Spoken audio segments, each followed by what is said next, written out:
Hello hello hello, good morning everyone, सभी नमस्कार। केशव वर्मा, देवेंद्र वर्मा, अरविंद सिंह, शिवानी, अमित श्यामल, प्रियंका कुमारी, शिवम कुमार, सबको बहुत नमस्कार। अगर आपकी क्लास स्टार्ट हो गई है और ऑडियो वीडियो शेयर करके बताएंगे मुझे, ठीक है।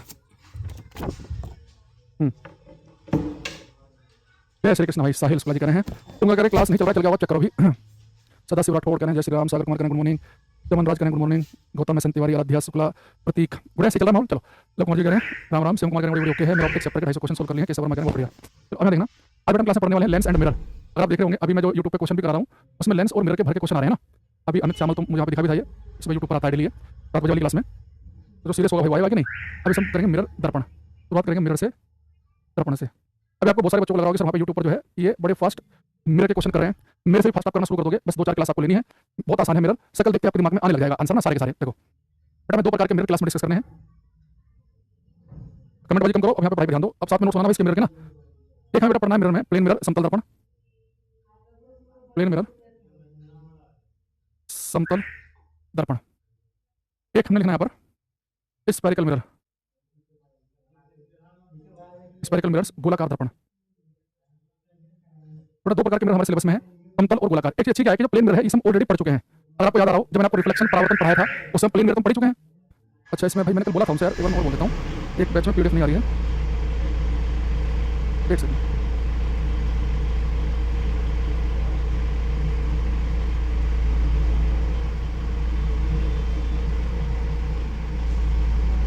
मैंने बोल दिया भाई, ठीक है।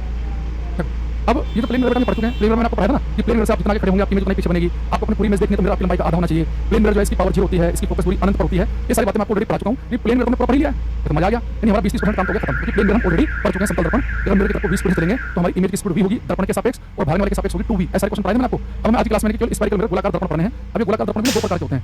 एक होता है कॉनकेव मिरर, अवतल दर्पण। एक होता है कॉन्वेक्स, उत्तल।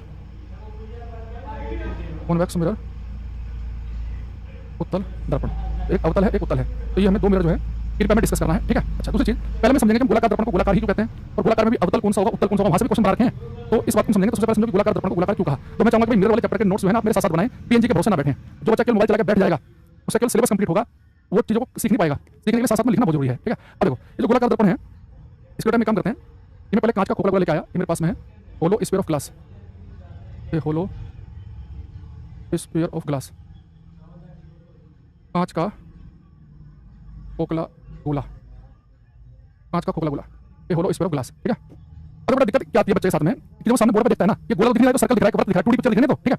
तो आप ये मान के चलो कि कांच का खोखला गोला है, तो आपको अपने दिमाग में फोटो बनाना पड़ेगा। जैसे बचपन में प्लास्टिक की बॉल से खेलते थे, चारों तरफ प्लास्टिक होती थी, बीच में होता था खाली, तो समझो कि आपके हाथ में कांच का गोला है, ऐसे बॉल फेंक सकते हैं आप, है ना, बॉलिंग कर सकते हैं ऐसे। तो ये कांच का खोखला गोला। अब इस कांच के खोखले गोले में से अगर मैं पार्ट कट करके बाहर निकाल लूं, मान लो मैंने यहाँ पे कट मारा और इस पार्ट को कट करके बाहर निकाल लिया। अब दिक्कत है, यहाँ पे आपको लाइन से दिख रहा है, अपने दिमाग में सोचो ये कांच की बॉल है, ये बॉल, ठीक है। अब इस कांच की बॉल में से एक पार्ट कट करके बाहर निकालोगे तो कुछ पीस निकलेगा ना बाहर को ऐसे। मैं सोचो कांच की खोखली बॉल है, उसे ठीक बीच में काटो तो 2 कटोरी बन जाएगी, आधी कटोरी आधी इधर, तो ठीक बीच में काटेंगे, साइड से काटेंगे तो ऐसा कुछ निकलेगा। अब जो पार्ट कट करके बाहर निकला, अब इसमें 2 चीजें हैं, या तो आप इसके पिछले वाले हिस्से को पॉलिश कर दो, सिल्वर का लेप कर दो। तो मिरर का एक सरफेस क्या होता है, सिल्वर की पॉलिशिंग होती है ना। प्लेन मिरर में बताया ना कि सब क्या रहता है, जिसको हम लेप कर देते हैं सिल्वर का, क्योंकि सिल्वर क्या करता है, लाइट को बहुत बड़ा रिफ्लेक्ट करता है, परावर्तित करता है, इसलिए सिल्वर का लेप करते हैं। अब मैंने क्या किया, पिछले वाले हिस्से पे लेप कर दिया, ये हमारा सिल्वर सरफेस, ठीक। अगर बेटा काम करें आप, अगर आप इस पिछले उठे वाले हिस्से को सिल्वर का लेप कर दें तो प्रकाश की किरणें जाएंगी, वो कहां जाएंगी, अंदर, अंदर यहाँ पे टक्कर मारेंगी। तो ये वो मिरर जिसमें प्रकाश की किरणें केव के अंदर घुसती हैं, गुफा में घुसती हैं। केव में, गुफा के अंदर जाते हुए दिखें, इसे हम कहते हैं कॉनकेव मिरर। तो कॉनकेव मिरर में प्रकाश की जो किरणें हैं आपको गुफा के अंदर जाते हुए दिखेंगी, कॉनकेव। केव का मतलब क्या होता है, गुफा, है ना। तो हमारा अवतल दर्पण, तो अवतल दर्पण में जो प्रकाश की किरणें होती हैं वो अंदर जाती है, अंदर, यानी इसमें जो रिफ्लेक्टिंग सरफेस लाइट टकरा के रिफ्लेक्ट होकर, और कनकेव मिरर क्या करता है, जो प्रकाश की किरणें टकराती हैं उन सबको एक ही पॉइंट पर मिला देता है, यानी कि कन्वर्जिंग मिरर है, प्रकाश की किरणों को इकट्ठा करने वाला। जहां पर किरणें इकट्ठी होंगी वो हमारा क्या कहलाएगा, फोकस। तो कनकेव मिरर जो है, थोड़ा साइड में लिख लेते हैं इस चीज को। कनकेव मिरर जो बेटा हमारा ये होता है कन्वर्जिंग मिरर, प्रकाश की किरणें इकट्ठी करने वाला। याद रखना, पेपर में आजकल डायरेक्ट कनकेव मिरर नहीं लिखता, कन्वर्जिंग मिरर। अभिसारी दर्पण, प्रकाश की किरणें इकट्ठी करने वाला, अभिसारी दर्पण। तो ये हमारे पास में बन गया कनकेव मिरर, कन्वर्जिंग। अच्छा, अब इसमें बच्चों से कैसे क्वेश्चन पूछता है वो कि कनकेव मिरर में प्रकाश की किरणें टकराती हैं, अंदर जाने केव में और टकरा के एक ही पॉइंट मिरर से फोकस का जो रिफ्लेक्टिंग सरफेस है, जिसमें प्रकाश की किरणें टकराएंगी, वो किधर को कट होता है, इनवर्ड, यानी कि अंदर की तरफ। यानी प्रकाश की किरणें यहाँ पर थोड़ी किरणें टकरा रही है पिछले हिस्से में, तो पॉजिटिव सरफेस है, तो प्रकाश की किरणें अंदर जाएंगी, केव में टक्कर मार के एक ही पॉइंट पर इकट्ठी होंगी। इसमें जो रिफ्लेक्टिंग सरफेस है, परावर्तक सतह है, वो होती है कर्व इनवर्ड, अंदर की तरफ को, ठीक है। लेकिन मैंने बेटा मिरर में से पार्ट कट करके बाहर निकाला, अगर मैं इसमें क्या करूं, पॉलिश कर दूं इसे, मैं यहाँ पे सिल्वर का लेप कर दूं अंदर वाली लेयर पे, मैं सिल्वर का लेप कर दूं और प्रकाश की किरणें जो है इस उठे हिस्से पे टकराएं, इस उठे हिस्से पे, इस उठे हिस्से पे प्रकाश की किरणें टकराएं। तो हमारा होता है कॉन्वेक्स मिरर। कॉन्वेक्स मिरर में प्रकाश की जो किरणें उभय से टकराती हैं, यहाँ पे जो रिफ्लेक्टिंग सरफेस जो टकरा के लाइट रिफ्लेक्ट होगी, परावर्तित होगी, वो ये उठा हिस्सा कर्व आउटवर्ड, तो ये हमारा उत्तल दर्पण। और जब भी मैं आज की बात इस क्लास में लिखूं कनकेव मिरर, तो दिमाग में तुम फोटो बना लेना उल्टे सीधे जैसा। कनकेव मिरर लाइट जाएगी और एक ही पॉइंट पे इकट्ठी होगी। जो कॉन्वेक्स मिरर होता है वो ये प्रकाश की किरणों को डाइवर्ज करता, फैलाता है। ये डाइवर्जिंग मिरर है, ये प्रकाश की किरणों को फैलाता है, उसको लिखेंगे डाइवर्जिंग मिरर, प्रकाश की किरणों को फैलाने वाला। हिंदी में हम कहते हैं अपसारी दर्पण। ये मैं दर्पण पढ़ा रहा हूँ, लेंस नहीं पढ़ा रहा अभी, ध्यान रखना। ये सारी बातें बताई जा रही हूँ दर्पण के बारे में बताई जा रही है, जिसका एक सिरा होता है जिसमें सिल्वर का लेप रहता है। तो अगर पेपर में आपसे कहेगा कनिके मिरर कैसा मिरर है, बोलेंगे कन्वर्जिंग, इसको प्रकाश की किरण टकराएंगी, प्रकाश की किरणों को एक ही जगह मिला देता है, जिस पॉइंट में मिलाएगा फोकस कराएगा। बेटा मिरर का जो मिड पॉइंट होता है, मिरर का जो मध्य बिंदु होता है, इसमें कहते हैं पोल, ध्रुव। कोई भी मिरर होगा उसका जो मिड पॉइंट बनेगा इसे बोलेंगे पोल। अच्छा मिरर ये जो कॉन्वेक्स प्रकाश की किरण फैला रहा है, इन किरणों को पीछे की तरफ बढ़ाओ जो फैल रही है, तो जिस पॉइंट से आपको प्रकाश की किरणें फैलती हुई दिखें वो कॉन्वेक्स मिरर का फोकस है। ध्यान रखना, देखो कनिके मिरर कन्वर्जिंग है, ये प्रकाश की किरणें फोकस पर कन्वर्ज करेगा, इकट्ठी करेगा। कॉन्वेक्स मिरर डाइवर्जिंग है, प्रकाश की किरणें फैलाता है, तो जिस बिंदु से प्रकाश की किरणें फैलती हुई दिखें वो इसका फोकस है। तो फोकस वो बिंदु होता है जहां पर प्रकाश की किरणें मिले या जहां से प्रकाश की किरणें फैलती हुई लगे। तो कनिके मिरर कन्वर्जिंग है, जहां फोकस से प्रकाश की किरणें कन्वर्ज होंगी, मिलेंगी। और कॉन्वेक्स मिरर उत्तल दर्पण डाइवर्जिंग है, यहां से प्रकाश की किरणें डाइवर्ज होती दिखेंगी, है ना, फैलती दिखाई देंगी। तो कनिकेव और कॉन्वेक्स, तो कनिकेव लिखते समझना कि प्रकाश की किरणें केव गुफा में जाएंगी, उल्टे सीधे जैसा फोटो बनाना है कनिके मिरर का, कॉन्वेक्स मिरर बनाना सीधे जैसा, यहां पे किरणें आएंगी और टकरा के डाइवर्ज हो जाएंगी, फैल जाएंगी। ठीक है, जो चले हो गया वो दोबारा क्लास देखना, दोबारा नहीं हो पाएगा। ठीक है, ये भी ठीक, कोई दिक्कत नहीं है। अब देखो, अब एक बात और देखना, दोबारा समझो, इसको कंफ्यूज मत होना। मैंने क्या कहा कि आपने कांच का खोखला गोला लिया, उस खोखले गोले से एक पार्ट कट करके बाहर निकाला, तो अगर आपने क्या किया, इस पीछे वाले से पॉलिश कर दिया, तो मेरा कनिके मिरर बन गया। कनिके मिरर में से एक पॉइंट याद रखना, प्रकाश की किरणें इकट्ठी करता है फोकस पे। कॉन्वेक्स मिरर डाइवर्जिंग प्रकाश की किरणों को फैला देता है, जिस पॉइंट से प्रकाश की किरणें फैलती हुई दिखेंगी वो इसका फोकस है। तो अगर कोई आपसे पूछे कि फोकस कौन सा बिंदु होता है किसी मिरर में, किसी दर्पण में, तो बोलेंगे किसी दर्पण में फोकस वो बिंदु है जहां पर आके प्रकाश की किरणें मिले, कन्वर्ज हो, इकट्ठी हो, या जहां से प्रकाश की किरणें डाइवर्ज होती दिखे, है ना, फैलती दिखे, अपीयर्स टू डाइवर्ज, जहां से प्रकाश की किरणें फैलती दिखे या जहां पर आकर मिले। तो हमारे पास में आज मैं पढ़ना स्फेरिकल मिरर, उसमें हमने क्या पढ़ा कि जो कनिके मिरर है ये ध्यान रखेंगे कन्वर्जिंग होता है, बहुत काम आएगा हमारे न्यूमेरिकल करते हुए भी और थ्योरेटिकल क्वेश्चन करते हुए भी कि कनिके मिरर कन्वर्जिंग है और कॉन्वेक्स मिरर होता है डाइवर्जिंग, प्रकाश की किरणें फैलाने वाला। तो ये अभिसारी है, कन्वर्जिंग को हिंदी में कहते हैं अभिसारी, प्रकाश की किरणें इकट्ठी करने वाला। डाइवर्जिंग यानी कि अपसारी, प्रकाश की किरणों का अपसार करना, फैलाना, अपसारी दर्पण। ठीक है, अच्छा मैं आपसे पूछूं, ये मैं आपको पढ़ा चुका हूं कि प्लेन मिरर कन्वर्जिंग है कि डाइवर्जिंग है, तब क्या बताओगे? ये किरणें फैलाता है कि इकट्ठी करता है? आपको सर आपने प्लेन मिरर में पढ़ाया था, उसमें बताया था कि प्लेन मिरर ना कन्वर्जिंग है ना डाइवर्जिंग है, ना प्रकाश की किरणें इकट्ठी करता है ना फैलाता है। मैं प्लेन मिरर में क्या बताया था आपको, मैंने प्लेन मिरर में बताया था कि इसके ऊपर प्रकाश की पैरेलल रे डालेंगे तो ना किरणें एक ही पॉइंट पर इकट्ठी होंगी ना फैलेंगी, तो ना कन्वर्जिंग ना डाइवर्जिंग है। तो neither converging nor diverging, neither converging nor diverging, ना तो अभिसारी है ना ही अपसारी, न तो अभिसारी और न ही अपसारी, नाइदर कन्वर्जिंग नॉर डाइवर्जिंग। ठीक है, दूसरी चीज, अभी देखो बेटा, जो कनिके में कॉन्वेक्स मिरर ने कांच का टुकड़ा काट के बस एक से को लेप कर लिया, है ना, सिल्वर का मिरर बना दिया। अब ये कांच का खोखला गोला है, इस गोले कोई तो सेंटर होगा, तो ये जो कांच का खोखला का जो सेंटर होगा, अगर मैं आपसे कहूं कि इतने से पार्ट को देखो, इतने से पार्ट का सेंटर भी यही आएगा, ये वाला पार्ट लेंगे तो इसका सेंटर भी यही आएगा। यानी कि जो कनिके मिरर कॉन्वेक्स मिरर होते हैं इनके पास एक सेंटर भी होता है, सेंटर। ठीक है, तो उस यानी कि उसमें कहते हैं सेंटर ऑफ कर्वेचर, वक्रता केंद्र। तो सेंटर ऑफ कर्वेचर क्या होता है कि जिस खोखले गोले में से काट के आपने मिरर बनाया है उस गोले का जो सेंटर होगा वही सेंटर आपके मिरर का भी होगा। तो कोई भी मिरर होता है उसके पास में होता है सेंटर ऑफ कर्वेचर, वक्रता केंद्र। समझो ये आपके पास मिरर है, आप इस मिरर को पूरा कंप्लीट करेंगे तो एक सेंटर बनेगा, उसे कहते हैं सेंटर ऑफ कर्वेचर, वक्रता केंद्र। यहाँ पे जो पी है उसे बोलते हैं पोल, ध्रुव, मध्य बिंदु, मिड पॉइंट। एफ है फोकस, जहां पर प्रकाश की किरणें फोकस होंगी, इकट्ठी होंगी या जहां से फैलती हुई लगेंगी। और सी क्या होता है, वक्रता केंद्र, सेंटर ऑफ कर्वेचर, वक्रता केंद्र। तो कोई भी मिरर हो, सबसे पहले क्या करेंगे, पोल लिखेंगे, उसे थोड़ा सा आगे लिखेंगे फोकस, उतना ही आगे लिखेंगे सेंटर। तो पोल, फोकस, सेंटर। तो बात समझना, पोल मिरर का मध्य बिंदु है, मिड पॉइंट है, सेंटर मिरर का मिड पॉइंट नहीं है। सेंटर तो क्या है कि मिरर जिस गोले में से काट के निकाला गया उस गोले का जो सेंटर था वही सेंटर, इसका भी ऐसे कहते हैं सेंटर ऑफ कर्वेचर। तो पोल क्या है, मिरर का मध्य बिंदु, और सेंटर क्या है कि एक मिरर जो है जिस गोले में से काट के निकाला गया है उस गोले का जो सेंटर होता है उसे कहते हैं सेंटर ऑफ कर्वेचर। बिल्कुल अलग चीज है ये। ठीक है, अरे से जीडी बताओ, यहाँ पढ़ा रहे हैं रेलवे असिस्टेंट वाला ऑपरेटर के लिए, जीडी के लिए इतना साइंस पढ़ना भाई, जीडी के लिए मत पढ़िए इतना साइंस, रेलवे के लिए होती है साइंस, असिस्टेंट वाला ऑपरेटर के लिए होती है, सीडीएस के लिए होती है। जीडी में जितना साइंस पढ़ा हूं उसके ऊपर जीएस खत्म हो जाना चाहिए। ठीक है, अच्छा अब हमारे पास में ये मैं दोबारा यहाँ पर बनाता हूँ इसे,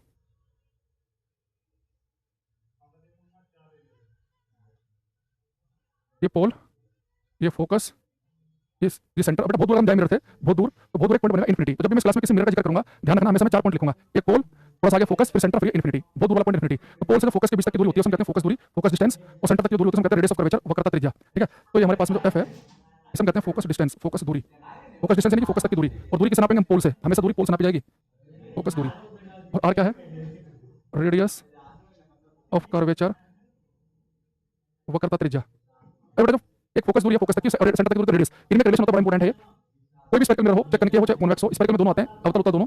और स्फेरिकल मिरर गोलाकार दर्पण के लिए, गोलाकार दर्पण के लिए बेटा जो फोकस दूरी उस रेडियस में रिलेशन होता है। जो फोकस दूरी है ना, फोकस तक की दूरी, ये जो रेडियस है ना इसकी होती है आधी, फोकस दूरी रेडियस की आधी, या कह सकते हैं कि रेडियस होती है फोकस दूरी की डबल। ये अवतल उत्तल दोनों मिरर के लिए है, कोई सा गोलाकार दर्पण हो, इस रिलेशन कई बार चुका, पेपर में ध्यान रखना कि फोकस रेडियस का आधा है, या कह सकते हैं रेडियस फोकस का डबल है। वो एक ऑप्शन ऐसा लिख देगा कि रेडियस बराबर फोकस दूरी का आधा, ये गलत है, वो रेडियस फोकस की आधी नहीं होती, फोकस रेडियस का आधा है, रेडियस तो फोकस की डबल होती है। तो ध्यान से ऑप्शन देख लेना, कभी जल्दीबाजी में गलती कर दो तो पेपर में क्वेश्चन आता है कि वक्रता त्रिज्या और फोकस दूरी में क्या संबंध है। तो हम क्या बोलेंगे कि वक्रता त्रिज्या जो है, वक्रता त्रिज्या और फोकस दूरी की डबल दूरी होती है। ये दोनों मिरर के लिए है। तो आप इस वाले मिरर में देख लो, उत्तल दर्पण में फोकस तक की दूरी, फोकस दूरी रेडियस, यहाँ पर भी यही रिलेशन है, फोकस दूरी रेडियस की आधी। आप यहाँ पे कनिके में आ जाओ, ये फोकस तक की दूरी है और ये रेडियस है। तो किसी भी स्फेरिकल मिरर के लिए फोकस दूरी जो है रेडियस की होती है आधी। ठीक है, अच्छा अब ये बात बहुत सारे बच्चों ने रट ली। अब टीचर समझ गया कि बच्चा जो है इस बात को रट चुका है, उसने यहाँ से बच्चों को फंसाने के लिए क्वेश्चन पूछ लिया। अब मेरे हिसाब से क्वेश्चन पूछूंगा, आपको बताना कि क्या आंसर ठीक होगा। क्वेश्चन है फॉर ए स्फेरिकल मिरर, गोलाकार दर्पण के लिए, और स्फेरिकल मिरर गोलाकार दर्पण के लिए एक ऑप्शन बेटा लिखा कि P F is equal to 2 P C, एक लिखा उसने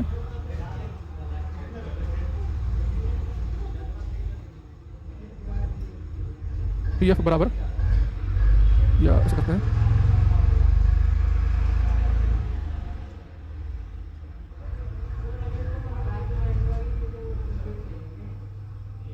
पी एफ बराबर हाफ सी एफ, एक लिख सकते हैं हम, पी एफ बराबर 2 CF, एक लिख सकते हैं पी एफ इजल 2 CF। ये चार ऑप्शन आपके सामने हैं। तो अगर आपको पूछे किसी गोलाकार दर्पण के लिए क्या ऑप्शन सही है, यहाँ पे पी का वही पोल है और एफ का फोकस। यानी पहले ऑप्शन में कहना चाह रहा है कि जो पोल से लेकर फोकस तक की दूरी है पी एफ, वो इस पी से लेकर सी तक की दूरी की डबल है। नहीं, बिल्कुल नहीं। वही पी से लेकर एफ तक की दूरी तो इतनी सी दूरी है, पी से लेकर एफ तक की दूरी, ये पी से लेकर सी तक की दूरी है इतनी बड़ी, इसकी डबल है क्या? नहीं, यानी पहला ऑप्शन तो गलत हो गया। एक में कह रहा है कि पी एफ जो है सी एफ का आधा है, तो पी एफ जो है ये यहाँ तक का, ये इससे लेकर यहाँ तक की दूरी का आधा नहीं। देखो बेटा, ये पी एफ और सी एफ बराबर होते हैं। अगर मैं आपसे कह रहा हूँ कि ये फोकस तक की दूरी है, इस दूरी की आधी है, यानी अगर 6 मीटर तो 3 होगा, तो ये 3 बचेगा। अगर 4 है तो पूरा 8 आएगा, अगर 4 है पूरा 8 यानी कि 4 ही होगा, यानी पी एफ और सी एफ क्या होते हैं? बराबर। यानी डी ऑप्शन सही है इसमें, ये पी एफ जो है वो सी एफ के बराबर है। यानी कहने का मतलब ये होता है कि जो फोकस होता है ठीक पोल और सेंटर का मिड पॉइंट है, ये इस पोल और सेंटर के ठीक बीच में जाएगा फोकस। तो आप लिख सकते हैं कि एफ जो है, F is a mid point of pole and centre of curvature, centre of curvature. Focus ध्रुव और वक्रता केंद्र का मध्य बिंदु होता है।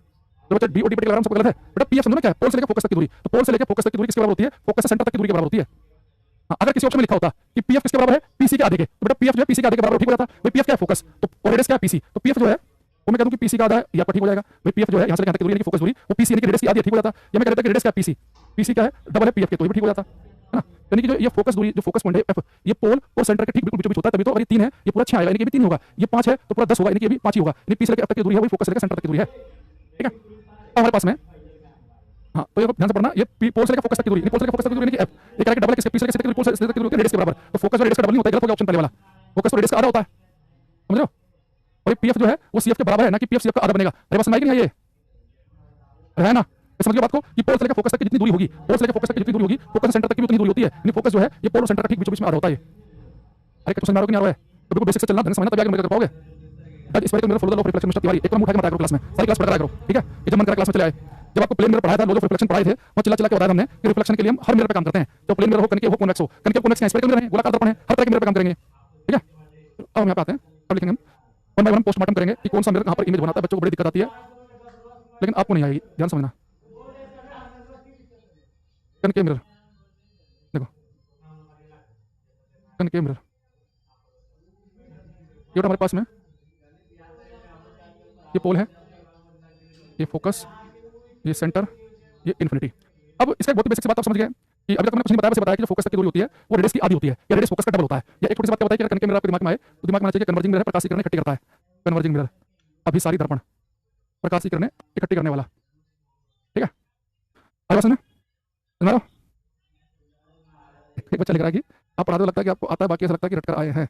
कई जगह फिजिक्स पढ़ा हूँ, ऐसा नहीं जिस दिन आप मन से पढ़ोगे ना सब बढ़िया पढ़ाते हैं, कोई बेकार नहीं पढ़ाता। यहाँ तो पढ़ा रहा है तो सब कुछ नॉलेज तो पढ़ा रहा है, बोर्ड पे खड़ा होना कोई आसान काम थोड़ी ना है, तो बढ़िया पढ़ाते हैं। देखो अब हमारे पास में सबसे बड़ी समस्या बच्चे के साथ आती है, वो क्या आती है कि 10th क्लास में उसके मन में डर बैठ गया, 10th क्लास में पढ़ने के बाद में कि कौन सा मिरर कौन सा दर्पण कहाँ इमेज प्रतिबिंब बनाएगा, बड़ा टफ है, उसके दिमाग में बैठ गया। ये बड़ा आसान है। अब मैं आपको बताऊंगा, पेपर में आपके बड़े भर के क्वेश्चन आते हैं कि किसी मिरर के सामने वस्तु यहाँ पर रखी है तो उसकी इमेज कहाँ बनेगी, इमेज उल्टी बनेगी, सीधी बनेगी, छोटी बनेगी, बड़ी बनेगी। मैं उसका करूंगा आपको शॉर्टकट से। जब शॉर्टकट समझ जाओगे तो फिर शॉर्टकट का भी शॉर्टकट बताऊंगा कि कंप्यूटर की स्क्रीन पर पढ़ते पढ़ते आंसर कैसा आएगा। पहले हम समझते हैं कि पेपर में क्वेश्चन पूछता क्या है। देखो आपके क्वेश्चन पूछता है वो कि कनकेव मिरर अवतल दर्पण के सामने कोई वस्तु अगर अनंत पर है कि बहुत दूर है दर्पण से, तो उसकी इमेज कहाँ बनेगी? या वस्तु जो है सेंटर पर रखी है तो उसकी इमेज कहाँ बनेगी? या कोई वस्तु फोकस पे तो उसकी इमेज कहाँ बनेगी? या सेंटर फोकस के बीच में रखी है तो इमेज कहाँ बनेगी? या वस्तु फोकस पोल के बीच में तो इमेज कहाँ बनेगी? या वस्तु सेंटर से परे है यानी सेंटर इन्फिनिटी के बीच में तो इमेज कहाँ बनेगी? तो आपको पेपर में कोई एक लोकेशन बता देगा कि वस्तु यहाँ पर रखी है तो इमेज कहाँ बनेगी। तो किसी भी मिरर के सामने आप 6 जगह वस्तु रख सकते हैं, इन्फिनिटी पर, बीच में, सेंटर पर, बीच में, फोकस पर और बीच में। अब देखो ये जो मैंने नंबर डाला ना, इनकी 6 पोजीशन है जहां आप वस्तु रख सकते हो। तो अगर पेपर में कोई कहे कि कनकेव मिरर के सामने एक वस्तु फोकस और सेंटर के बीच में है, तो बेटा फोकस और सेंटर के बीच में वस्तु यानी कि 4 नंबर की बात कर रहा है, चौथी पोजीशन की बात कर रहा है। पेपर में कह दे कि कनकेव मिरर के सामने वस्तु सेंटर पर रखी है यानी तीसरे की बात कर रहा है। कनकेव मिरर के सामने वस्तु फोकस और पोल के बीच में है यानी 6 नंबर की बात कर रहा है। वस्तु अनंत पे यानी कि 1 नंबर की बात कर रहा है। तो किसी भी मिरर के सामने वस्तु कहां रखी होगी, ये 6 पोजीशन हमारे सामने है। तो मैंने सर्कल बनाया, ये क्या है हमारा पोजीशन ऑफ ऑब्जेक्ट, वस्तु की स्थिति। बेटा जो बोला है ये वस्तु के बारे में बता रहा है कि वस्तु कहां रखी हो सकती है। पोजीशन ऑफ ऑब्जेक्ट, वस्तु की स्थिति, ठीक है? तो कनकेव मिरर के सामने 6 जगह आप अलग अलग वस्तु रख सकते हैं। सेंटर पे तो 3 नंबर, फोकस और पोल के बीच में तो 6 नंबर, इन्फिनिटी पे तो 1 नंबर, है ना? अच्छा अब ये कनकेव मिरर इमेज कैसे बनाएगा बेटा? इमेज को बनाऊंगा बॉक्स के डब्बे से। तो इमेज कहां बनेगी? उसके लिए बनाएंगे बॉक्स। देखो यहां देखना, पहली जो इमेज है वो मैं बना रहा हूं, ये 5 मिनट में समझ आएगा। थोड़ा अभी 1 मिनट छोड़ के कॉपी सामने देखना। पहला डब्बा फोकस पर, दूसरा बीच में, तीसरा सेंटर पे, चौथा बीच में, पांचवा इन्फिनिटी पर। अभी तक जगह खत्म हो चुकी है। पहला डब्बा फोकस पे, दूसरा यहाँ, तीसरा सेंटर पे, चौथा बीच में, पांचवा इन्फिनिटी पे। 6 नंबर बनाएंगे मिरर के पीछे। पूरा का पूरा कनकेव मिरर खत्म हो चुका है। जितने भी क्वेश्चन आएंगे सारे के सारे इसी के अंदर हैं। थ्योरेटिकल हर क्वेश्चन का आंसर इस डायग्राम के अंदर है, ठीक है? अच्छा जयपुर कब आओगे? मैंने आपसे जयपुर में आ नहीं पाऊंगा, 14 दिसंबर तो हालांकि कैरेबिल का ऑफलाइन सेंटर का उद्घाटन है, मतलब वो कुछ सेमिनार वगैरह है 14 दिसंबर को जयपुर में। पर उसी दिन क्या है कि मेरी फ्लाइट है पुणे की, मैं पुणे जा रहा हूँ ऑफिस का कुछ ट्रेनिंग का प्रोग्राम की वजह से, तो नहीं तो मैं जयपुर आता भाई, है ना। अच्छा, अभी मैंने जो डब्बा बनाया है ये मैं बता रहा है कि पोजीशन ऑफ इमेज, प्रतिबिंब की स्थिति, पोजीशन ऑफ इमेज की प्रतिबिंब कहाँ बनेगा। आप थोड़ा सब्र रखना, 5-7 मिनट में सारा खेल खत्म हो जाएगा, आपको बिल्कुल हलवा लगेगा। अब देखो मैं आपको पहले ये जो गोले डब्बे मैंने बनाए इनमें क्वेश्चन क्या आएगा और आंसर कैसे ढूंढेंगे वो मैं आपको तरीका बता रहा हूँ, ठीक है। देखो एक नंबर क्वेश्चन आ जाए कि कण के मिरर अवतल दर्पण के सामने एक वस्तु अनंत पर रखी इन्फिनिटी पे, तो वस्तु का मतलब बेटा हमारा वस्तु ऑब्जेक्ट का मतलब है कि गोला देखना है, तो वस्तु रखी अनंत पे, तो पहले अनंत देखो, तो अनंत पर रखी वस्तु के लिए सर्कल, डब्बे नंबर नहीं देखना, वस्तु रखी अनंत पे, वस्तु के लिए सर्कल, तो वस्तु अनंत पर रखी एक नंबर, तो बेटा एक नंबर की जो इमेज होगी, इमेज का डब्बा देखते हैं तो उसकी इमेज कहां बनेगी, फोकस पे। एक नंबर को एक नंबर से मैच कर दो, यानी कण के मिरर अवतल दर्पण के सामने कोई वस्तु अनंत पर हो, कोई ऑब्जेक्ट इन्फिनिटी पर है, तो उसकी इमेज कहां बनेगी, फोकस पर। अगर वस्तु जो है वो इन्फिनिटी और सेंटर के बीच में है, इन्फिनिटी लिखा सेंटर लिखा, एक जो वस्तु है यानी कि 2 नंबर, वस्तु के सर्कल देखते हैं, वस्तु और इन्फिनिटी सेंटर के बीच में 2 नंबर, तो इसकी इमेज कहां बनेगी, सेंटर और फोकस के बीच में बनेगी। वस्तु का सेंटर ऑफ कर्वेचर पे 3 नंबर, तो इमेज भी कहां बन रही है, सेंटर ऑफ कर्वेचर पे। वस्तु सेंटर और फोकस के बीच में है 4 नंबर, तो इमेज कहां बनेगी, सेंटर और इन्फिनिटी के बीच में। वस्तु रखी फोकस पर 5 नंबर, तो इमेज कहां बनेगी, इन्फिनिटी पर। वस्तु फोकस और पोल के बीच में 6 नंबर, इमेज बनेगी बिहाइंड द मिरर, दर्पण के पीछे। यानी कण के मिरर के सामने कोई वस्तु कहां पर रखी है, ऑब्जेक्ट कहां पर, सर्कल का नंबर देखो और उसी नंबर के डब्बे से मैच करा दो, वहां पर इमेज बनेगी। अब इसमें बीच में से मैं पूछूं कि कण के मिरर अवतल दर्पण के सामने एक वस्तु सेंटर और फोकस के बीच में रखी है, मतलब पेपर में अचानक से क्वेश्चन आ जाए कि एक वस्तु सेंटर और फोकस के बीच में रखी है, तो पहले सेंटर देखो यार, फोकस ये रहा, तो वस्तु सेंटर और फोकस के बीच में रखी है 4 नंबर, तो इमेज कहां बनेगी 4 नंबर वाली, आप इनसे सेंटर इन्फिनिटी के बीच में या कह सकते हैं कि बियॉन्ड सेंटर वक्रता केंद्र से परे, परे का मतलब है कि सेंटर इन्फिनिटी के बीच में, तो हमारा आंसर आ गया। कोई वस्तु रखी फोकस पर, कौन सा नंबर है 5, तो इमेज कहां बनेगी इन्फिनिटी पर। वस्तु रखी इन्फिनिटी पर 1 नंबर, तो इमेज कहां बनेगी फोकस पर। वस्तु रखी सेंटर पर, तो इमेज कहां बनेगी सेंटर पे। वस्तु फोकस पोल के बीच में इमेज बनेगी मिरर के पीछे। तो बताओ क्या आप इस बात को समझ पा रहे हैं कि कण के मिरर के सामने वस्तु कहां रखी है तो उसकी इमेज कहां पर बनेगी, ये बात क्लियर हो रही कि नहीं। तो कण के मिरर के सामने वस्तु कहां रखी है उसकी इमेज कहां बनेगी ये बात आपको समझनी है। तो ऑब्जेक्ट कहां रखा है तो सर्कल का नंबर देखो, उसी नंबर का डब्बा जहां पे है वहां पे इमेज बनेगी। अब मैं क्वेश्चन आपसे पूछ रहा हूं, एक बीच में से बताएंगे, अगर कोई वस्तु ये सारी बातें अवतल दर्पण की चल रही है, कोई वस्तु कण के मिरर के सामने रखी है बियॉन्ड सेंटर ऑफ कर्वेचर, यदि कोई वस्तु वक्रता केंद्र से परे रखी हो तो उसका प्रतिबिंब उसकी इमेज कहां बनेगी। वस्तु रखी है वक्रता केंद्र से परे बियॉन्ड सेंटर ऑफ कर्वेचर, तो इमेज कहां बनेगी आपको बताना है। निहाल, बजरंगी, मिस्टर तिवारी, बताओ ये इमेज कहां पर बनेगी अगर वस्तु बियॉन्ड सेंटर रखी हो।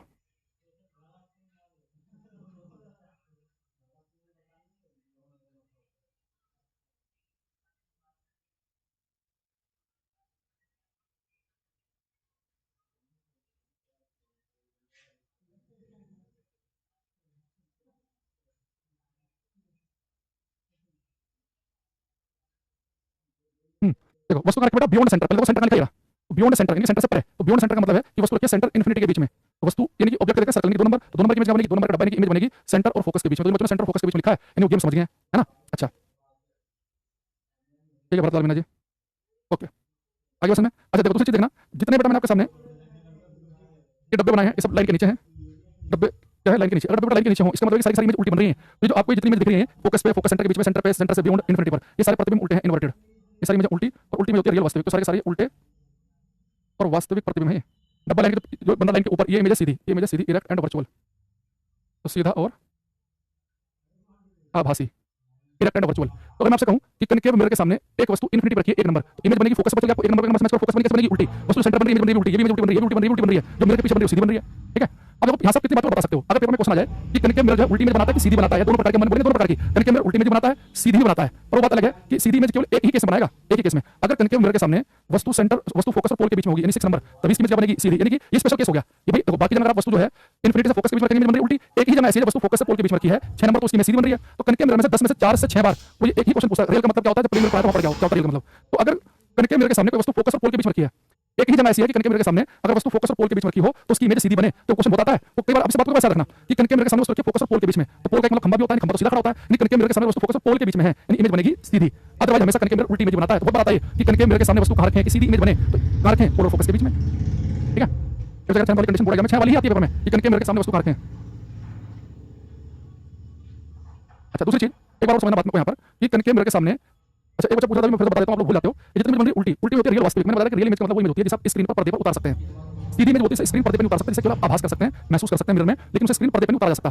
तो आभासी इमेज कभी स्क्रीन पर प्राप्त नहीं की जा सकती, रियल इमेज को प्राप्त किया जा सकता है। अच्छा दूसरी चीज, अब एक चीज आप कहेंगे सर ये हमें पता चल गया कि वस्तु रखी इन्फिनिटी पे तो इमेज बनी फोकस पे उल्टी, वस्तु फोकस पे 5 नंबर इमेज बनेगी इन्फिनिटी पे उल्टी, ये सारी उल्टी इमेज है। अगर वस्तु फोकस और पोल के बीच में तो इमेज बनेगी सीधी, और जो इमेज बनेगी उसका साइज, मान लो वस्तु मैंने 10 सेंटीमीटर की रखी, वो इमेज उल्टी है सीधी तो पता चल गया, पर वो इमेज 10 सेंटीमीटर से बड़ी होगी छोटी होगी उसके बराबर ही होगी, वो बहुत आसान है। अगर कण के मिरर के सामने कोई वस्तु सेंटर पर रखी है 3 नंबर, तो उसकी इमेज भी कहां बन रही है, सेंटर पे बन रही है, सेम लोकेशन पे, बड़े सेम साइज वाली इमेज होती है। तो कण के मिरर के सामने अगर वस्तु के सेंटर पे 20 सेंटीमीटर की तो इमेज भी 20 सेंटीमीटर की होगी, जो इमेज सेम साइज की है। अब समझिए सारा गेम, यहाँ वस्तु जितनी बड़ी है ये इमेज उतनी बड़ी है वस्तु के बराबर, सेम साइज की इमेज वस्तु के बराबर। तो 3 नंबर जो बड़े डब्बे की इमेज वस्तु से बड़ी है, तो सबसे बड़ी इमेज बनती है ये इमेज वस्तु के बराबर, ये वस्तु से बड़ी, सबसे बड़ी ये होती है हाईली इनलार्ज, सबसे बड़ी हाईली इनलार्ज, इनलार्ज लार्ज यानी कि बड़ी, सबसे बड़ी इमेज। 3 नंबर छोटे डब्बे इमेज वस्तु छोटी, सबसे छोटी, फोकस में इमेज बनती है बिल्कुल पॉइंट के साइज की बनती है, हाईली डिमिनिश्ड, हाईली डिमिनिश्ड। अब बेटा वस्तु जो है फोकस और पोल के बीच में इमेज बनेगी सीधी, और ये भी बड़ी होती है इमेज, बस मतलब 20 सेंटीमीटर की 30 से 35 की बड़ी बनेगी, पर सबसे बड़ी नहीं, सबसे बड़ी बनती है इनफिनिटी पर। जो सीधी इमेज बनाता है कण के मिरर ये होती है मैग्नीफाइड, मैग्नीफाइड का मतलब होता है सीधा, और थोड़ी बड़ा, बड़ी इमेज बनेगी। अगर ऐसे उतार लो, मैं क्वेश्चन पूछ रहा हूँ आपसे अलग अलग, स्क्रीन पर कैसे उतार सकता है, जहाँ पर इमेज बन रही है वहाँ पे पर्दा लगा दो, वहाँ पे आपको इमेज दिख जाएगी। उतारने के लिए कोई अलग से रॉकेट साइंस नहीं करनी है। तो एक क्वेश्चन बताओ, कनकेव मिरर अवतल, अब मैं फटाफट क्वेश्चन पूछूंगा, बस आप आंसर देते जाना। कनकेव मिरर अवतल दर्पण के सामने कोई वस्तु कहां पर रखूं कि इमेज मुझे सीधी प्राप्त हो? कनकेव मिरर के सामने वस्तु कहां रखें कि इमेज सीधी मिले?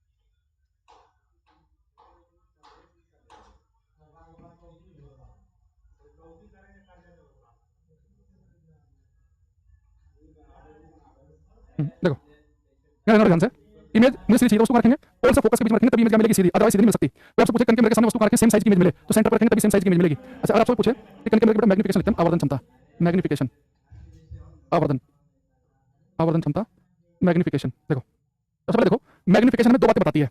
मैग्निफिकेशन एक हमें बताता है कि इमेज उल्टी बनेगी सीधी बनेगी। सीधी इमेज के लिए मैग्निफिकेशन पॉजिटिव लिखते हैं, उल्टी के लिए नेगेटिव। तो सीधी इमेज बनाता है उल्टी बनाता है, तो उसकी मैग्निफिकेशन पॉजिटिव भी हो सकती है और नेगेटिव भी हो सकती है। नेगेटिव वाला उल्टी इमेज भी बनेगी और पॉजिटिव यानी कि सीधी बनेगी। लेकिन जो इमेज सीधी बनाता है तो बड़ी बनाता है, नहीं अगर इसकी मैग्निफिकेशन पॉजिटिव है तो फिर वो एक से ज्यादा होगी। मैग्निफिकेशन एक से ज्यादा मतलब होता है कि इमेज बड़ी बनना। तो अगर कभी आपको कनकेव मिरर को समझना हो ना तो उसकी मैग्निफिकेशन याद कर लो। इसकी मैग्निफिकेशन पॉजिटिव भी हो सकती है, नेगेटिव यानी कि सीधी इमेज बना सकता है, उल्टी भी बना सकता है। तो सीधी इमेज जो है उसकी वो बनेगी हमेशा बड़ी, लेकिन जो उल्टी इमेज है वो बड़ी भी बनाता है, तो मैग्निफिकेशन ज्यादा भी हो सकती है, सेम साइज की बनाता है और छोटी बनाता है। देखो उल्टी जो इमेज है वो बड़ी भी बन रही है वस्तु से, छोटी भी बन रही है, सेम साइज की भी, यानी इसकी मैग्निफिकेशन नेगेटिव है। कनकेव मिरर का मैग्निफिकेशन नेगेटिव है तो नेगेटिव मैग्निफिकेशन एक से ज्यादा भी हो सकती है, एक से कम भी और एक के बराबर भी, लेकिन मैग्निफिकेशन पॉजिटिव है तो एक से ज्यादा होगी। इसका मतलब ये है कि अवतल दर्पण जो सीधी इमेज है वो केवल बड़ी बनाता है, लेकिन जो उल्टी इमेज है नेगेटिव मैग्निफिकेशन उल्टी इमेज वो बड़ी सेम साइज की छोटी तीन हो सकती है। तो इसकी मैग्निफिकेशन लिख लेना। तो मैग्निफिकेशन समझो, पॉजिटिव मैग्निफिकेशन यानी कि इमेज सीधी बनना, पॉजिटिव यानी कि सीधे, पॉजिटिव नेगेटिव छोटे बड़े के लिए नहीं है, ये सीधे और उल्टे के लिए होते हैं। इमेज बड़ी बनेगी तो यानी कि एक से ज्यादा और छोटे के लिए एक से कम और बराबर के लिए वन। तो सीधी इमेज तो बड़ी बनाता है, तो सीधी इमेज तो बड़ी बनती है, तो अगर मैग्निफिकेशन पॉजिटिव तो एक से ज्यादा होगी, लेकिन जो उल्टी इमेज है वो छोटी भी बनाता है, बड़ी बनाता है, सेम साइज की बनाता है, तो तीनों केस हो सकते हैं वो। अब देखो, अब मैं इस चीज को आपको और शॉर्टकट से बताता हूं कि अगर पेपर में कनकेव मिरर आ जाए तो आपको गोले डब्बे भी ना बनाने पड़े, आप और शॉर्टकट से क्वेश्चन कर दें। ये जो शॉर्टकट मैं बता रहा हूं ये केवल अवतल दर्पण पे काम करेगा, ध्यान रखना। देखो ये शॉर्टकट है अवतल दर्पण के लिए 1 से 5 सेकंड में आंसर देने का। किसी बीटेक वाले एमएससी वाले बच्चे से फास्ट आंसर दे पाएंगे आप, जो बताऊंगा ध्यान सुनना उसे। देखो कनकेव मिरर में वस्तु कहां रखी है और इमेज कहां पर बनेगी, ध्यान सुनना। तो कनकेव मिरर जैसे आप पेपर में देखें, सीधे आप दिमाग में रखना कि कनकेव मिरर में चलता है रिप्लेस मेथड, रिप्लेस करना, प्रतिस्थापित करना। रिप्लेस मेथड यानी कि फोकस को हम रिप्लेस करेंगे इन्फिनिटी से, इन्फिनिटी को रिप्लेस करेंगे फोकस से और सेंटर रखेंगे जुगा तू, बस हो गया काम। तो कनकेव मिरर के सामने अगर वस्तु फोकस पे है तो इमेज कहां बनेगी, इन्फिनिटी, फोकस पर रिप्लेस करो इन्फिनिटी बनेगी इमेज। वस्तु इन्फिनिटी पे तो इमेज बनेगी फोकस पे, सेंटर पर इमेज बनेगी सेंटर पे। अगर वस्तु सेंटर और फोकस के बीच में हो तो सेंटर को रखते हैं जुगा तू, फोकस को रिप्लेस करते हैं इन्फिनिटी से, इमेज बनेगी सेंटर इन्फिनिटी के बीच में, यानी कि बियॉन्ड सेंटर भी लिखा मिल सकता है, बियॉन्ड सेंटर। वस्तु रखिए इन्फिनिटी और सेंटर के बीच में, यानी कि बियॉन्ड सेंटर रखिए, इन्फिनिटी को रिप्लेस करते हैं फोकस से, सेंटर को रखते हैं जुगा तू, इमेज बनेगी फोकस सेंटर के बीच में। तो कनकेव मिरर के सामने वस्तु कहां है, इमेज कहां बनेगी, आप पढ़ते पढ़ते क्वेश्चन कर लेंगे। कनकेव मिरर के सामने वस्तु फोकस पे, इमेज इन्फिनिटी, वस्तु इन्फिनिटी, इमेज फोकस पे, सेंटर पे, सेंटर पे, वस्तु सेंटर फोकस के बीच में, सेंटर जुगा तू, फोकस पर इन्फिनिटी से, इमेज बनेगी सेंटर इन्फिनिटी के बीच में। और रिप्लेस मेथड से जो भी इमेज बनती है वो सारी की सारी बनती है उल्टी। जब आप रिप्लेस मेथड लगाएंगे इमेज बनेगी उल्टी, और उल्टी इमेज में से होती है रियल वास्तविक, तो उल्टे प्रतिबिंब होंगे वास्तविक। कोई समस्या है? अवतल दर्पण आया, रिप्लेस मेथड लगाएंगे और रिप्लेस मेथड में इमेज उल्टी ही बनती है, ठीक है। अच्छा दूसरी चीज, अब आपको सर ये तो पता चल गया कि वस्तु यहाँ है, रिप्लेस करके पता चल गया इमेज यहाँ बनेगी और रिप्लेस मेथड में उल्टी, और उसका साइज कैसे बताएं कि वो बड़ी है कि छोटी है कि सेम साइज की होगी, आसान है। देखो आपको इमेज का साइज बताना है, तो अब देखो इमेज कहाँ बन रही है, वस्तु फोकस, वस्तु कहाँ इंपॉर्टेंट नहीं है, वस्तु फोकस पर इमेज कहाँ बनी, इन्फिनिटी पर। तो जहाँ पर इमेज बनी है वहाँ पर इन्फिनिटी आ गया, यानी कि वो बड़ी इमेज बनेगी, जहाँ इन्फिनिटी आ गया तो वस्तु फोकस में बनेगी इन्फिनिटी बनेगी बड़ी, वस्तु इन्फिनिटी, वस्तु कहाँ बनी देखना, इमेज कहाँ बनी फोकस में, इन्फिनिटी नहीं आया यानी कि छोटी इमेज बनेगी। सेंटर को चेंज करते हैं, सेंटर को प्लेस करते हैं, सेंटर से इमेज बनेगी सेम साइज की, वस्तु सेंटर फोकस के बीच में, इमेज बनी सेंटर इन्फिनिटी यानी कि बड़ी बनेगी, इन्फिनिटी आ गया। वस्तु रखिए इन्फिनिटी सेंटर के बीच में, इमेज कहाँ बनी फोकस सेंटर के बीच में, छोटी बनेगी। यानी कि आपने करना क्या, वस्तु के रिप्लेस करो, यानी कि इमेज रिप्लेस करना उल्टी बनती है, और जहां इमेज बनी वहां पे अनंत है तो बड़ी इमेज, अनंत नहीं है तो छोटी, सेंटर में कोई छेड़खानी नहीं करते हैं। और स्पेशल केस पे आपको बताइए कनकेव मिरर के सामने अगर वस्तु पोल और फोकस के बीच में, तो मैंने कहा कि पोल का मतलब होगा सीधा, इमेज बनेगी सीधी और बड़ी, और सीधी बड़ी इमेज क्या बनती है मिरर के पीछे। अरे जो बच्चे सोचे क्लास ले रहे हैं बात को समझ पा रहे हैं, समझ पा रहे हैं कि कनकेव मिरर के सामने वस्तु ने कहा कि और उसकी इमेज कहां बनेगी, बड़ी बनेगी, छोटी बनेगी, उल्टी बनेगी, सीधी बनेगी। अब आपने क्या करना है, ना ये देखना है ना ये देखना है। अब मैं आपको एक सजेशन दूंगा, सब बच्चे अपनी कॉपी पर नया पेज खोल लेना, जो कॉपी पर आपने लिख रखा है उसे हटा दो। अब पढ़ते जो मैं पूछूंगा 3 बातें बतानी है एक ही कमेंट में, तो मतलब लगा, यानी कि एक कमेंट में एक बाई लाइन लिख रहा है, अगले कमेंट एंटर मार एक ही कमेंट में आपको बताना है। अगर पेपर में क्वेश्चन आ जाए कि कनकेव मिरर अवतल दर्पण के सामने अगर कोई वस्तु सेंटर और फोकस के बीच में रखी है तो आपको 3 बातें बतानी है, इमेज कहां बनेगी, उल्टी की सीधी, छोटी की बड़ी। कनकेव मिरर के सामने वस्तु सेंटर फोकस के बीच में है, ठीक है, करो ये। कनकेव मिरर के सामने वस्तु सेंटर और फोकस के बीच में है, इमेज कहां बनेगी, उल्टी सीधी, छोटी बड़ी है। करो करो, समझ में नहीं आता कि बच्चे कहते हैं मैं लेट हो गया हूं, लेट हो गया, क्यों बता रहे हो लेट हो गया, क्या हुआ इसे 8:50 पे कमेंट की लाइन लगा दी मैं लेट हो गया हूं, प्रसाद बटवाएं इसका 11 रुपये का प्रसाद चढ़ा देंगे मंदिर में, या भंडारे का आयोजन कराया जाए, कुछ भी लिख देते हैं, ये भी नहीं पता है उस कमेंट को सेंस है भी कि नहीं है। बेटा मैंने आयुष तुम्हें कम सुनाई देता है क्या, जो मैं बोल रहा हूँ मेरी आवाज आप तक पहुंच रही नहीं पहुंच रही, आधी अधूरी पहुंच रही है। मैंने कहा कि एक कमेंट में 3 बात बतानी है कि इमेज कहां बनेगी, उल्टी है कि सीधी है, छोटी है कि बड़ी है। कहने के बाद 3 बात बताने के बाद भी इमेज सेंटर बन जाएगी, वहां बन जाएगी, 3 बातें बतानी है एक में। गौरव शर्मा भी इसका भाई है, ये भी इन्हें कितने बता लो, ये तो क्लास में बातें नहीं सुन रहे हैं, पेपर में तो अभी क्या इनसे उम्मीद करें कि पेपर में जो इंस्ट्रक्शन देंगे उसे फॉलो करेंगे नहीं करेंगे।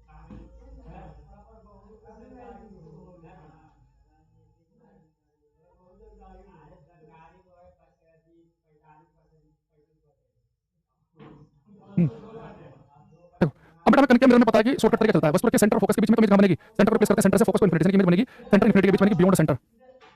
रिप्लेस मेथड में उल्टी इमेज बनती है, इस सेंटर से रिप्लेस किया, फोकस को इन्फिनिटी से इमेज बनती है इन्वर्टेड उल्टी। उल्टी में होती है रियल वास्तविक। इमेज कहाँ बन रही है, देखो इमेज बन रही है बियॉन्ड सेंटर, यानी कि सेंटर इन्फिनिटी के बीच में, इन्फिनिटी आगे इमेज बनेगी बड़ी, इनलार्ज, बड़ी बनेगी। हो गया आराम से, समझ गया सारा गेम, ठीक है। आ रहा है कि नहीं, समझ बात है कि कनके मिरर के सामने वस्तु कहाँ रखी है, इमेज कहाँ बनेगी, ये बात आपको ध्यान रखनी है। ये बातें हमने जब 10th क्लास में पढ़ी थी तो हमें रे डायग्राम से पढ़ाया गया था, लेकिन वहाँ पे क्या है सब्जेक्टिव पेपर है, वहाँ पूरा लिखना है, तो वहाँ पे आपको रे डायग्राम से ही करना है। लेकिन यहाँ पर क्या है कि ऑब्जेक्टिव पेपर आपको केवल आंसर ढूंढना है, तो शॉर्टकट बनाएंगे। हालांकि रे डायग्राम को पढ़ने से कुछ रूल हमें पढ़ने पड़ते हैं, 3 नियम बताऊंगा आपको, 3-4 इन नियम से आपका क्वेश्चन आ जाता है, तो रूल आपको कुछ पता होना चाहिए। ये रूल देख लेना एक बार, इस रूल से क्वेश्चन आता है। तो पहले फर्स्ट रूल क्या है, इससे बेटा हमारे पास कनके मिरर है, ये पोल, फोकस, सेंटर, इन्फिनिटी। ये बेटा तो ये फोकस पोल की लाइन मिला रही है ना, ये लाइन इसे हम कहते हैं प्रिंसिपल एक्सिस, प्रिंसिपल एक्सिस मुख्य अक्ष।